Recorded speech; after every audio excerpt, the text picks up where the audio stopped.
ஒரு மான் ஓடிக்கொண்டிருக்கிறது. அங்கே ஒரு வேடன் அம்பை குறிவைத்துக் கொண்டிருக்கிறார். வேடனிடமிருந்து தப்பித்து விடலாம் என்று காட்டை பார்க்கிறது. காடு தீப்பிடித்து எரிகிறது. திரும்பி பார்க்கிறது. அப்பொழுது காட்டிலிருந்து புறப்பட்டு வந்த ஒரு புலி மானை பார்த்து கொண்டு நிற்கிறது.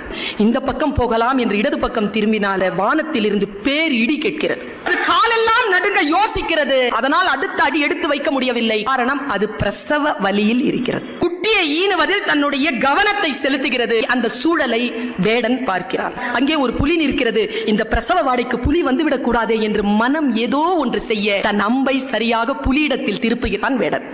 புலியை அடிக்கிறான். தன் மீது அம்பு பாய்ந்த போது தன்னை அடித்த வேடனை துரத்துகிறது புலி. இடி இடித்ததில்லையா? அந்த வினாடியில் பெரும் மழையாக பெய்து காட்டிலே இருக்கக்கூடிய தீ அடைகிறது. இது கதை. சொல்லும் நீதி என்ன தெரியுமா? நீ உன் கடமையை முழுமையாக செய்தால் உன்னை சுற்றி இருக்கக்கூடிய பேராபத்துகளை இயற்கை பார்த்துக் கொள்ளும்.